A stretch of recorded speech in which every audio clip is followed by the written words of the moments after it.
If we're going to have a good strategy, we've got to think clearly about what strategy is.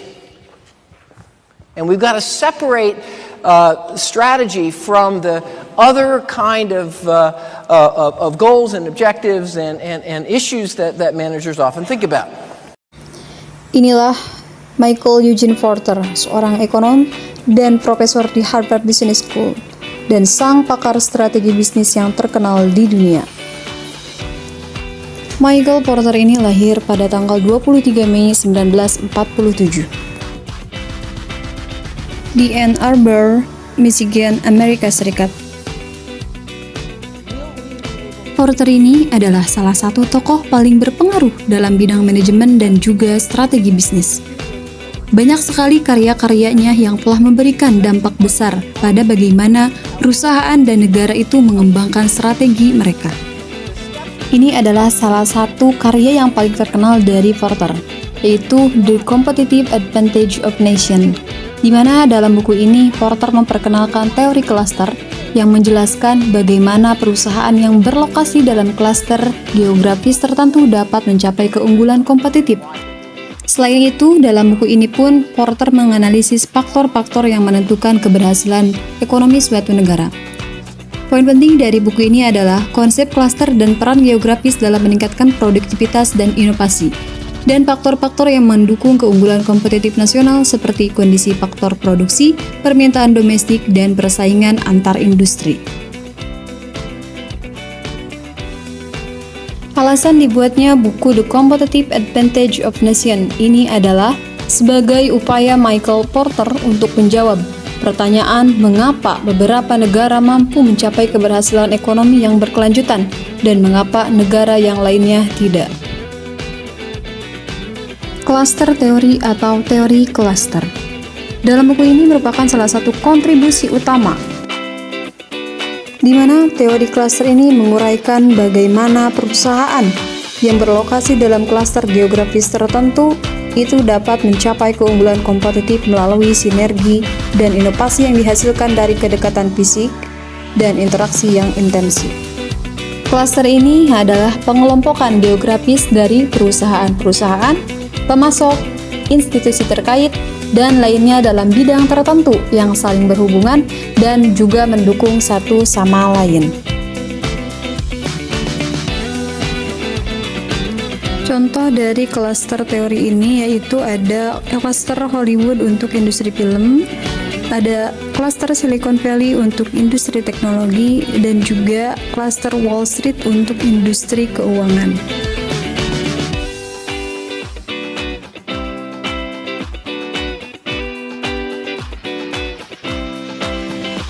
Selain itu, dalam bidang ekonomi ini, Michael Eugene Porter memiliki kontribusi utama, yaitu dengan mengembangkan teori keunggulan kompetitif untuk menjelaskan bagaimana perusahaan dapat mencapai dan mempertahankan posisi yang unggul dibandingkan dengan pesaing mereka.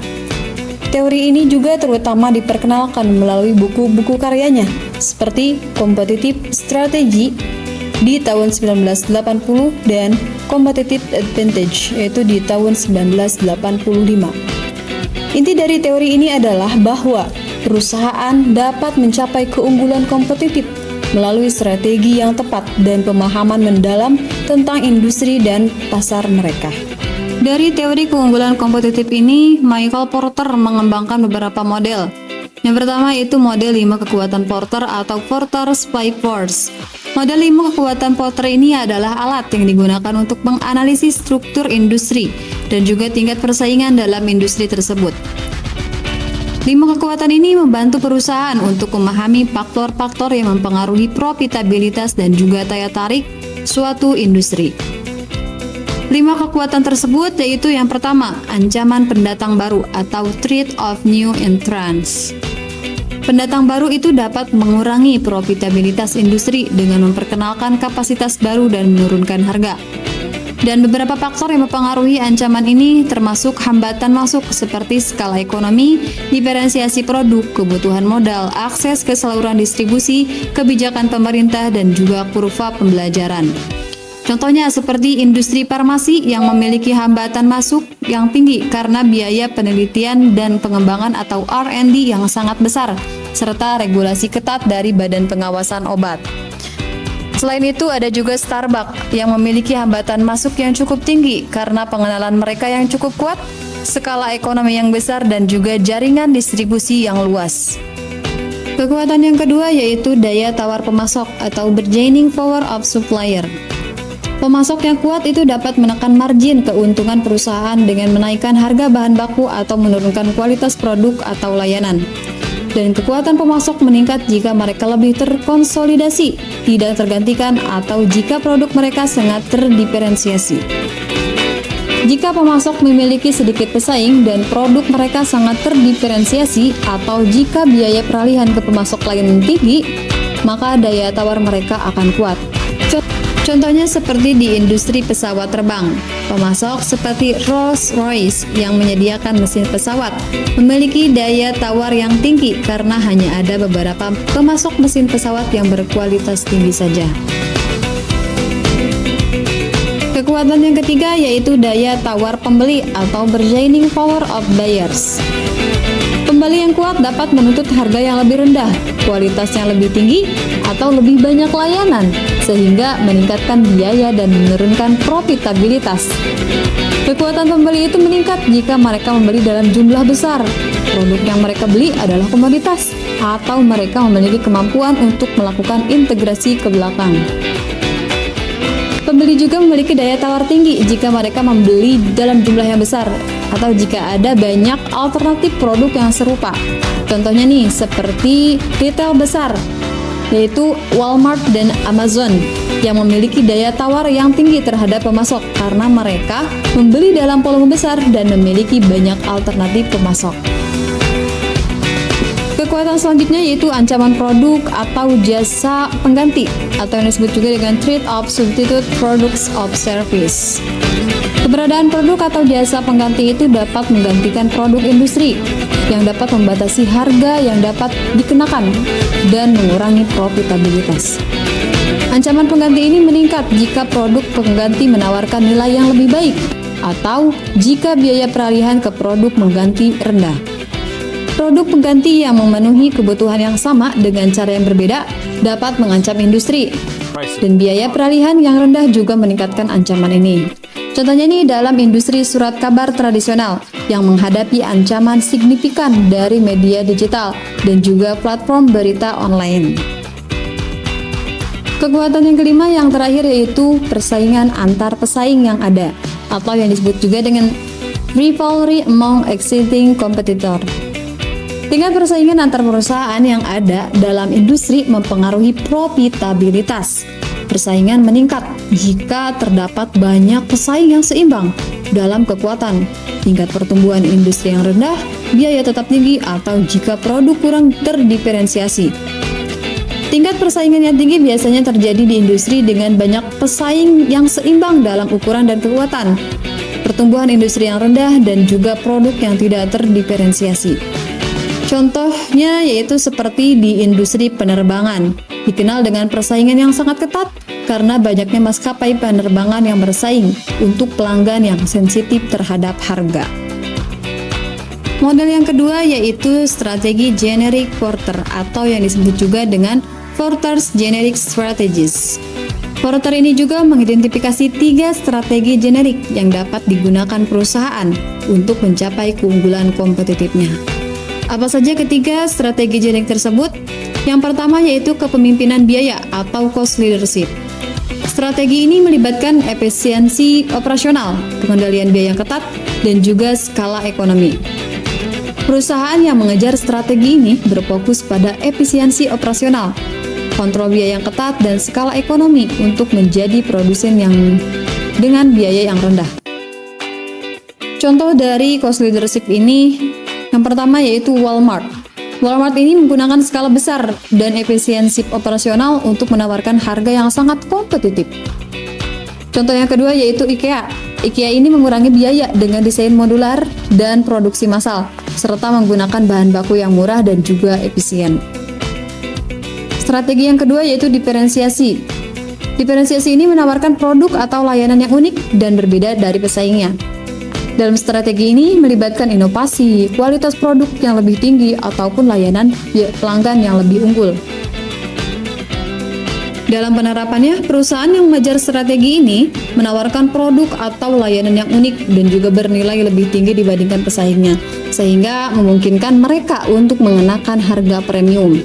Contohnya nih, dari strategi diferensiasi ini, ada produk Apple yang membedakan dirinya melalui desain inovatif, kualitas produk yang tinggi, dan ekosistem perangkat dan juga layanannya yang terintegrasi.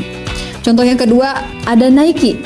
Dengan menggunakan teknologi yang canggih, desain inovatif, dan strategi pemasaran yang kuat untuk membedakan produk mereka.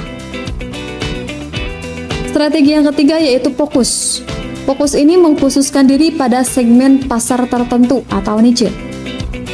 Strategi ini bisa berupa fokus pada biaya ataupun diferensiasi dalam segmen pasar tertentu.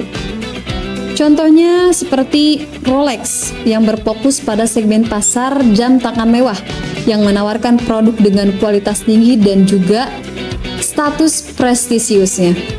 Dan yang kedua yaitu Whole Foods Market, yaitu fokus pada pasar produk organik dan alami yang menargetkan konsumen yang peduli dengan lingkungan dan kesehatannya.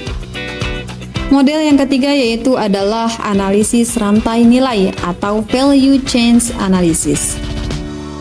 Porter juga memperkenalkan konsep rantai nilai yang digunakan sebagai alat untuk menganalisis kegiatan-kegiatan perusahaan yang menciptakan nilai bagi pelanggan. Rantai nilai itu terdiri dari aktivitas-aktivitas pendukung dan juga utama. Untuk aktivitas utama atau primary activities itu ada beberapa. Yang pertama itu inbound logistik, seperti penerimaan, penyimpanan, dan distribusi input. Contohnya seperti Amazon menggunakan teknologi canggih untuk mengelola inventaris dan mengoptimalkan proses penerimaan dan juga penyimpanan barang di gudang mereka, sehingga mengurangi biaya dan waktu pemrosesannya. Aktivitas kedua yaitu operation, yaitu proses mengubah input menjadi produk akhir. Contohnya seperti Toyota yang menerapkan sistem produk just in time atau JIT untuk mengurangi persediaan dan meningkatkan efisiensi produk sehingga menghasilkan kualitas produk yang lebih tinggi dengan biaya yang lebih rendah. Aktivitas yang ketiga yaitu outbound logistik, yaitu distribusi produk akhir ke lapangan. Contohnya Zara, perusahaan mode cepat mengelola distribusi produknya dengan sangat efisien, memungkinkan mereka untuk merespon tren mode terbaru dengan cepat dan mengirimkan produk ke toko-toko dalam waktu yang singkat juga. Aktivitas yang keempat yaitu marketing and sales, yaitu aktivitas yang terlibat dalam penjualan dan juga pemasaran produk. Contohnya nih, seperti Coca-Cola yang menggunakan kampanye pemasaran global yang kuat dan strategi penjualan yang efektif untuk mempertahankan pangsa pasar yang besar dan meningkatkan kesadaran merek di seluruh dunia. Aktivitas yang terakhir yaitu service. Service ini adalah layanan purna jual seperti dukungan pelanggan dan pemeliharaan. Contohnya seperti Dell yang menawarkan layanan purna jual yang unggul, termasuk dukungan pelanggan 24 jam dan layanan perbaikan cepat yang meningkatkan kepuasan dan loyalitas pelanggan. Sedangkan untuk aktivitas pendukung atau support activities, itu ada beberapa juga. Yang pertama yaitu firm infrastruktur, seperti manajemen umum, perencanaan, keuangan, akuntansi hukum, dan hubungan pemerintah. Yang kedua yaitu human resource management, seperti rekrutmen, pelatihan, pengembangan, dan kompensasi. Yang ketiga yaitu teknologi development, seperti penelitian dan pengembangan, teknologi informasi, dan pengembangan produk. Dan yang keempat yaitu procurement, seperti proses memperoleh bahan baku dan input lainnya. Dalam analisis rantai ini, membantu perusahaan mengidentifikasi kegiatan-kegiatan yang dapat memberikan keunggulan kompetitif dengan meningkatkan efisiensi atau menciptakan nilai tambah yang lebih besar bagi pelanggannya. Untuk lebih memahami lagi tentang teori ini, mari kita bahas dengan contoh kasus keunggulan kompetitif nasional yang kita ambil dari negara Amerika Serikat, yang kita dapat lihat melalui analisis industri teknologi, khususnya di Silicon Valley. Silicon Valley ini terletak di wilayah selatan San Francisco, Bay Area di California. Wilayah ini dikenal sebagai pusat inovasi dan juga teknologi, serta rumah bagi banyak perusahaan teknologi terbesar di dunia seperti Apple, Google, Facebook, dan juga Intel. Silicon Valley ini telah berkembang menjadi pusat teknologi dan inovasi sejak pertengahan abad ke-20. Ada beberapa faktor yang membuat Silicon Valley ini memiliki keunggulan kompetitif yang tinggi. Yang pertama yaitu dari segi faktor kondisi. Silicon Valley ini unggul dalam beberapa faktor kondisi yang mendukung inovasi dan juga pertumbuhannya. Yang pertama, tenaga kerja yang berkualitas tinggi. Banyak universitas-universitas terkemuka seperti Stanford dan UC Berkeley menghasilkan lulusan-lulusan berkualitas tinggi dalam bidang teknik, ilmu komputer, dan juga bisnisnya. Faktor yang kedua yaitu pendanaan dan modal ventura. Akses mudah ke modal ventura telah menjadi pendorong utama bagi startup untuk tumbuh dan berkembang. Firma modal ventura ini seperti Sequoia Capital dan Andreessen Horowitz berbasis di sini. Lalu ada juga infrastruktur teknologinya. Infrastruktur yang canggih, termasuk jaringan internet berkecepatan tinggi, pusat data, dan fasilitas penelitian mendukung operasi perusahaan teknologi. Sehingga beberapa faktor kondisi ini yang menyebabkan Silicon Valley ini memiliki kompetitif yang cukup tinggi. Sehingga untuk mendukung inovasi dan pertumbuhannya itu sangat didukung sekali. Faktor yang kedua yaitu kondisi permintaan atau demand condition. Kondisi permintaan yang menguntungkan juga mendukung keunggulan Silicon Valley ini. Seperti pasar domestik yang canggih. Konsumen dan bisnis di Amerika Serikat memiliki permintaan tinggi untuk produk dan layanan teknologi yang inovatif. Mereka seringkali menjadi pengadopsi awal teknologi baru. Lalu ada lagi juga permintaan global. Silicon Valley ini melayani pasar global dengan permintaan yang kuat untuk teknologi dan juga inovasi, termasuk negara-negara dengan pasar teknologi yang berkembang pesat seperti China dan juga India. Faktor selanjutnya yaitu industri pendukung dan terkait atau related and supporting industry. Ekosistem industri pendukung di Silicon Valley ini sangat kuat ya. Contohnya seperti pemasok teknologi, yaitu perusahaan seperti TSMC atau Taiwan Semiconductor Manufacturing Company, yaitu yang menyediakan komponen penting seperti chip semikonduktor. Kedua, layanan pendukung. Jaringan layanan pendukung seperti firma hukum, akuntansi, dan pemasaran yang khusus melayani perusahaan. Yang ketiga yaitu kolaborasi R&D atau Research and Development. Banyak perusahaan teknologi besar dan startup berkolaborasi dengan universitas dan lembaga penelitian untuk mengembangkan teknologi baru. Peran selanjutnya yaitu peran pemerintah dan kebijakan publik. Pemerintah Amerika Serikat memainkan peran sangat penting dalam mendukung keunggulan kompetitif Silicon Valley ini. Yang pertama, melalui investasi dalam pendidikan dan juga penelitian. Pendanaan untuk pendidikan tinggi dan penelitian di universitas seperti Stanford dan UC Berkeley. Yang kedua, melalui regulasi yang mendukung inovasi, yaitu kebijakan yang mendukung inovasi dan kewirausahaan, termasuk perlindungan hak kekayaan intelektual yang kuat. Yang ketiga, melalui kebijakan imigrasi, yaitu program visa seperti H-B yang memungkinkan perusahaan teknologi untuk menarik talenta dari seluruh dunia. Jadi bukan hanya di Amerika Serikat saja, tapi di seluruh dunia. Faktor selanjutnya yaitu klaster dan sinergi. Silicon Valley ini merupakan contoh klasik dari klaster industri yang sukses. Karena faktor yang pertama interaksi dan kolaborasi. Proksimitas geografis memungkinkan interaksi intensif antar perusahaan, universitas, dan juga lembaga penelitian. Ini menciptakan ekosistem di mana pengetahuan dan inovasi dapat dengan cepat berpindah dan juga berkembang. Yang kedua yaitu ekosistem pendukung. Keberadaan banyak inkubator, akselerator, dan komunitas startup yang memberikan dukungan bagi pengusaha dan juga inovator. Faktor selanjutnya yaitu studi kasus perusahaan di Silicon. Yang pertama di Apple Inc. Dalam Apple ini menerapkan inovasi berkelanjutan, yaitu Apple terus berinovasi dengan produk baru seperti iPhone, iPad, dan layanan seperti Apple Music dan Apple Play. Dalam ekosistem produk, integrasi yang kuat antara perangkat keras, perangkat lunak, dan layanan menciptakan pengalaman penggunaan yang unik dan juga kohesif. Selain dari Apple Inc., ada juga Google, yaitu atau disebut juga dengan Alphabet Inc. Google ini membuat diversifikasi produk, yaitu dari mesin pencari hingga teknologi mobil otonom atau Waymo dan perangkat keras atau Google Pixel.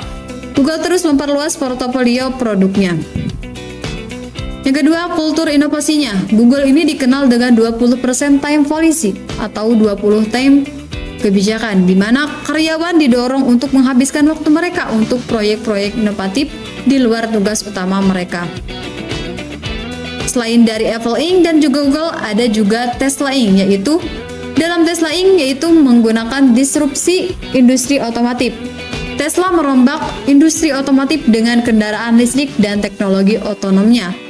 Model bisnis vertikal yang terintegrasi, Tesla ini tidak hanya memproduksi mobil, tetapi juga mengembangkan teknologi baterai dan infrastruktur pengisian daya. Faktor selanjutnya yaitu dampak sosial dan ekonomi. Keunggulan kompetitif Silicon Valley memiliki dampak yang signifikan. Yang pertama yaitu terhadap penciptaan lapangan kerja. Ribuan pekerjaan baru diciptakan di berbagai bidang, dari mulai teknik hingga pemasaran. Yang kedua yaitu berdampak pada pertumbuhan ekonomi. Kontribusi besar terhadap PDB Amerika Serikat melalui ekspor teknologi dan peningkatan produktivitas. Dampak yang ketiga yaitu terhadap inovasi sosial, pengembangan teknologi yang mempengaruhi berbagai aspek kehidupan, mulai dari komunikasi hingga transportasi dan juga kesehatan. Michael Porter sering dikaitkan dengan prinsip-prinsip neoliberalisme, terutama dalam konteks ekonominya yang mendorong persaingan bebas, inovasi, dan juga efisiensi pasar. Neoliberalisme adalah sebuah aliran pemikiran ekonomi yang menekankan pentingnya pasar bebas, deregulasi, privatisasi, dan pengurangan peran negara dalam ekonomi. Meskipun Porter tidak secara eksplisit menyebut dirinya sebagai neoliberalis, banyak ide dan konsepnya yang sejalan dengan prinsip-prinsip neoliberalisme. Selain itu juga, Porter percaya bahwa dengan memahami dan menerapkan strategi kompetitif yang tepat, perusahaan dan negara dapat mencapai keunggulan kompetitif yang berkelanjutan di pasar global yang dinamis. Contohnya seperti teori-teori yang telah disebutkan sebelumnya, yaitu teori model 5 kekuatan Porter dan juga strategi energik yang menekankan pentingnya kompetisi sebagai pendorong utama efisiensi dan juga inovasi. Lalu ada lagi teori keunggulan kompetitif nasional dan klaster industri. Poster ini mendukung globalisasi sebagai sarana untuk meningkatkan keunggulan kompetitif. Dia berpendapat bahwa keterlibatan dalam pasar global mendorong perusahaan untuk mengadopsi praktik terbaik dan inovasi. Teori inovasi dan kewirausahaan Porter menekankan pentingnya inovasi dan kewirausahaan sebagai pendorong utama pertumbuhan ekonomi. Ini juga sejalan dengan pandangan neoliberalisme yang menghargai kreativitas individu dan inisiatif kewirausahaan. Dalam mengembangkan teorinya, Porter terinspirasi dari beberapa tokoh seperti Adam Smith.